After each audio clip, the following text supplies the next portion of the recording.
नमश्चंडिकायै। श्री राम द्वारा भगवती जगदम्बिका का पूजन, कुंभकर्ण अतिकाय तथा मेघनाथ का वध, श्री राम का बिल्व वृक्ष में देवेश्वरी का पूजन करना, भगवती का श्री राम को अमोघ अस्त्र प्रदान करना, रावण वध तथा श्री राम की जय जयकार। श्री महादेव जी बोले, इंद्र आदि सभी देवताओं ने स्वर्ग में तथा परमेश्वर श्री राम ने मृत्युलोक में सभी लोकों की महेश्वरी भगवती जगदम्बिका की पूजा की। श्री राम ने युद्ध स्थल में वाणों से मारकर रावण के अनुज कुंभकर्ण को धराशायी कर दिया। युद्ध में वानरों ने लाखों करोड़ों भयानक राक्षसों का वध किया और राक्षसों ने भी अनेक करोड़ों वानरों का संहार किया। नारद, इससे रक्त प्रवाह से युक्त तरंगों वाली घोर नदी बहने लगी तथा असंख्य मुंडमालाएं वहां बिखर गई। संग्राम में अपने भाई के वध का समाचार सुनकर शोक से संतप्त हृदय वाले रावण ने अत्यधिक विलाप किया और वह मूर्छित हो गया। तदनंतर प्रचंड पराक्रम वाले तथा बलवान अतिकाय ने उस रावण को सांत्वना प्रदान कर कृष्ण दशमी को युद्ध भूमि के लिए प्रस्थित हुआ। मुने, भगवान श्री राम युद्ध में कुंभकर्ण का वध करने के उपरांत वहां आ पहुंचे जहां ब्रह्मा देवी की आराधना कर रहे थे। युद्ध में रावण के छोटे भाई कुंभकर्ण के वध के विषय में उनसे कहा और देवी के द्वारा पूर्व में जो पूजा विधान तथा दिन प्रतिदिन शत्रुओं के निधन संबंधी बात कही गई थी उसे ब्रह्मा जी ने भी उनसे कहा। उसे सुनकर भगवान श्री राम ने वानरों से अनेक प्रकार की पूजा सामग्री मंगाकर दशमी तिथि को प्रातःकाल भक्ति पूर्वक भगवती की पूजा की और फिर महादेवी को प्रणाम करके वे युद्ध के लिए पुनः निकल पड़े। इधर दुर्धर्ष अतिकाय पृथ्वी तल को प्रकंपित करता हुआ और अपने रथ की नेमी की ध्वनि से संपूर्ण पृथ्वी को चलायमान सा करता हुआ वहां बहुत अधिक सैनिकों के साथ युद्ध क्षेत्र में आ गया। उसके आ जाने पर दुष्टात्मा राक्षसों और वानरों के मध्य अत्यंत भीषण तथा भय उत्पन्न करने वाला युद्ध छिड़ गया। उस युद्ध में महान वानरों ने गदाओं, परिघों, वृक्षों तथा पाषाणों से प्रहार करके सैकड़ों हजारों राक्षसों को मार गिराया और उसी प्रकार महाबल तथा पराक्रम वाले राक्षसों ने युद्ध में अनेक प्रकार के अस्त्रों तथा शस्त्रों से प्रहार कर वानरों को भी धराशायी कर दिया। तब राम और लक्ष्मण दोनों भाइयों ने धनुष लेकर युद्ध स्थल में स्थित प्रचंड पराक्रम वाले राक्षसों का संहार किया। इस पर उस समय राक्षस अतिकाय ने भी युद्ध क्षेत्र में घोर गर्जना करते हुए सैकड़ों हजारों वानरों को मार गिराया।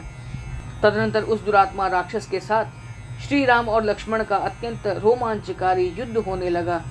जो प्रहस्त आदि प्रधान योद्धा तथा अन्य दूसरे महाबली वीर थे, उनके साथ वानरेंद्र सुग्रीव का अत्यंत भीषण युद्ध होने लगा। मुनि श्रेष्ठ, उन राक्षसों की प्रवृत्ति के अनुकूल वह अत्यंत भीषण युद्ध दिन रात चलता रहा। देखने वालों के लिए वह युद्ध बड़ा ही भयदायक था। किसी भी देवता, यक्ष अथवा किन्नर ने इस प्रकार का युद्ध अंतरिक्ष में या पृथ्वी तल पर कभी भी नहीं देखा होगा। चौथे दिन त्रयोदशी तिथि को रात में श्री लक्ष्मण ने उस महापराक्रमी अतिकाय को अपने तीव्र बाणों से मार डाला। महात्मा राघवेंद्र समर में अत्यंत बड़े बड़े राक्षसों का संहार करने लगे। कुछ राक्षस वानरों के द्वारा मार डाले गए और अन्य बहुत से राक्षसों को उस युद्ध क्षेत्र में हनुमान, अंगद आदि ने मार डाला। कुछ राक्षस भयभीत होकर भाग खड़े हुए। इससे श्री राम प्रसन्नचित हो गए और वानरगण अत्यंत हर्षित होकर जय जय ध्वनि करने लगे। उस समय आकाश से फूल की भारी वर्षा होने लगी। श्री राम ने भी अत्यंत आदर पूर्वक दोनों भुजाओं से भाई लक्ष्मण का आलिंगन करके उनके सिर को सूंघा। पुनः वे प्रसन्न मन से ब्रह्मा जी के पास गए। उन्होंने प्रातःकाल बिल्व वृक्ष में सुरेश्वरी भगवती की पूजा की। इसके बाद उन्होंने पुनः प्रणाम करके वे युद्ध के लिए रण क्षेत्र में सम्मुख आ डटे। उस महाबली अतिकाय के वध का समाचार सुनकर रावण अपने पुर की रक्षा के लिए महान पराक्रम वाले अपने पुत्र मेघनाथ को नियुक्त करके स्वयं युद्ध के लिए निकल पड़ा। मुने, तदनंतर वानरों और राक्षसों में अत्यंत महान युद्ध छिड़ गया, जो भयदायक, अतुलनीय तथा यमलोक का विस्तार करने वाला था। श्री राम एवं लक्ष्मण के साथ रावण का महान युद्ध होने लगा। वहां पर उसके पास विभीषण को देखकर उस राक्षस ने क्रोधित होकर मय दानव के द्वारा प्रदत्त विभीषण के वध के लिए उद्यत उस प्रज्वलित महाशक्ति को उठा लिया। उनकी रक्षा करने के लिए लक्ष्मण उनके सामने खड़े हो गए। उसके द्वारा छोड़ी गई वह शक्ति रसातल में चली गई और लक्ष्मण भी मूर्छित होकर पृथ्वी पर गिर पड़े। इसके बाद उस महाराक्षस रावण ने लक्ष्मण को उठा ले जाने की इच्छा से अपनी भुजाओं में जो ही उसे स्पर्श किया, पवन पुत्र हनुमान ने क्रोधित होकर तत्काल ही उसकी विशाल छाती पर बड़ी तेजी से मुष्टि का प्रहार किया। हनुमान जी के प्रहार से आहत होकर वह वीर रक्त बमन करता हुआ विघूर्णित नेत्र वाला एवं मूर्छित और निश्चेष्ट होकर अपने रथ पर गिर पड़ा। इसके बाद चेतना आ जाने पर वह धनुष लेकर हनुमान जी को मारने की इच्छा से बड़े वेग से उनकी ओर दौड़ा। तत्पश्चात हनुमान जी को मारने के लिए तत्पर उस यमराज तुल्य दुर्धर्ष रावण को देखकर श्री राम ने धनुष लेकर उससे यह कहा, राक्षस राज दुष्टात्मन, यदि तुम युद्ध से भाग नहीं जाते तो मैं तुम्हें अपने तीव्र तथा श्रेष्ठ बाणों से आज ही मारकर धराशायी कर दूंगा। ऐसा कहकर विशाल भुजा वाले उन श्री राम ने बाण को धनुष पर चढ़ाया। उससे वह रावण भय के मारे रण छोड़कर अपने नगर में आ गया।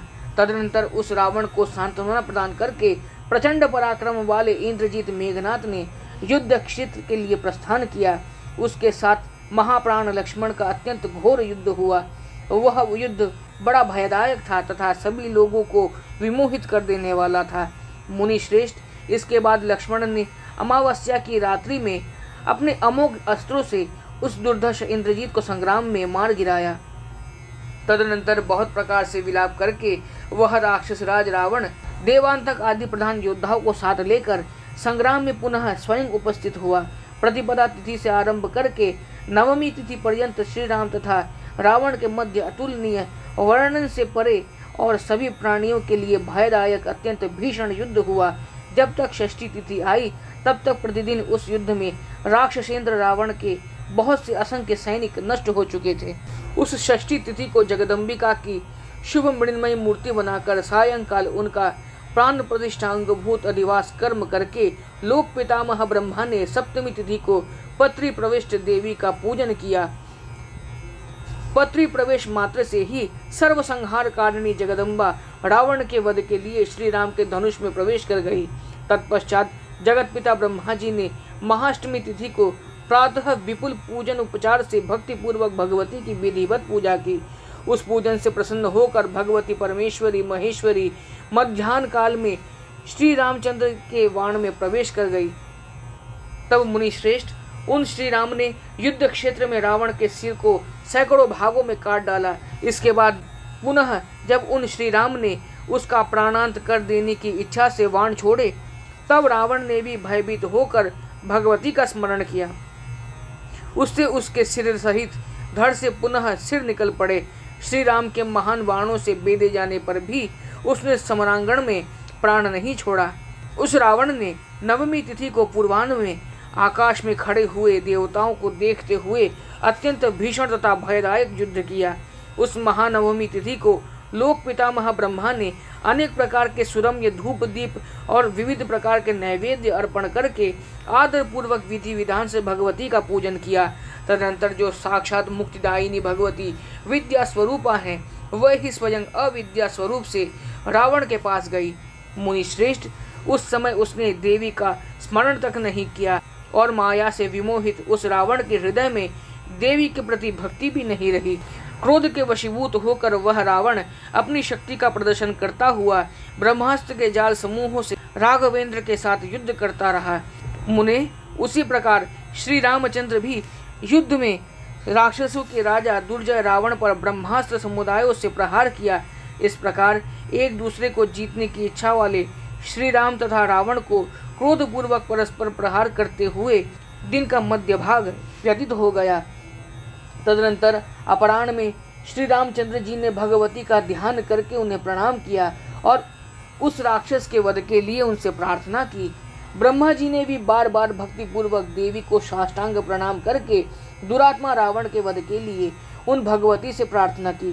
तब भगवती ने राक्षसेंद्र रावण के वध के लिए प्रज्वलित कालाग्नि के सदृश तेज वाला श्रेष्ठ तथा अमोघ अस्त्र स्वयं प्रदान किया। ब्रह्मा जी ने उस अस्त्र को शीघ्र लाकर रावण के विनाश के लिए श्री राम को प्रसन्नता पूर्वक प्रदान कर दिया। सर्वशक्ति संपन्न तीव्रगामी यमराज तुल्य तथा तेज से प्रज्वलित उस अस्त्र को देखकर रघुनंदन श्री राम अत्यंत हर्षित हुए। मुने, तदनंतर उन भगवती का स्मरण करके श्री राम ने उस राक्षस रावण को लक्ष्य कर अस्त्र का संधान किया और धनुष की प्रत्यंचा कान तक खींचकर उस अस्त्र को छोड़ा। तदनंतर उस अस्त्र ने दुष्ट चेता रावण की छाती को भेद कर उसके प्राण हर लिए और वह वेग पूर्वक पृथ्वी तल पर प्रविष्ट हो गया। इसके बाद देवताओं के लिए कंटक स्वरूप वह रावण संग्राम में सभी देवताओं के देखते देखते स्वर्ण निर्मित रथ से गिर पड़ा। उसके गिरते ही पूरी पृथ्वी हिलने लगी, समुद्र में विक्षोभ उत्पन्न होने लगा, सभी प्राणी भयभीत हो उठे और राक्षसगण विषादग्रस्त हो गए। उस दुष्टात्मा रावण के मारे जाने पर सभी वानरगण तथा तीनों लोकों में निवास करने वाले अन्य सभी लोग हर्षित हो उठे और जय जयकार करने लगे। साथ ही श्री राम के ऊपर सुगंध देने वाले पुष्पों की वर्षा होने लगी। उस समय श्री राम की आज्ञा से जब देवराज इंद्र ने अमृत की वर्षा की, तब जो वानरगण युद्ध में मारे गए थे वह पुनः जीवित हो गए। भाई के शोक से दुखित विभीषण ने बहुत प्रकार से विलाप किया। इस पर भगवान श्री राम ने स्वयं उसे सांत्वना दी। इसके बाद उस विभीषण ने रावण का अंतिम संस्कार किया। तत्पश्चात सीता को वहां से बुलवाकर परम हर्ष को प्राप्त श्री रामचंद्र जी लक्ष्मण तथा वानरों को साथ लेकर जहां ब्रह्मा जी जगदीश्वरी की आराधना कर रहे थे वहां गए। ओम नमः चंडिकायै।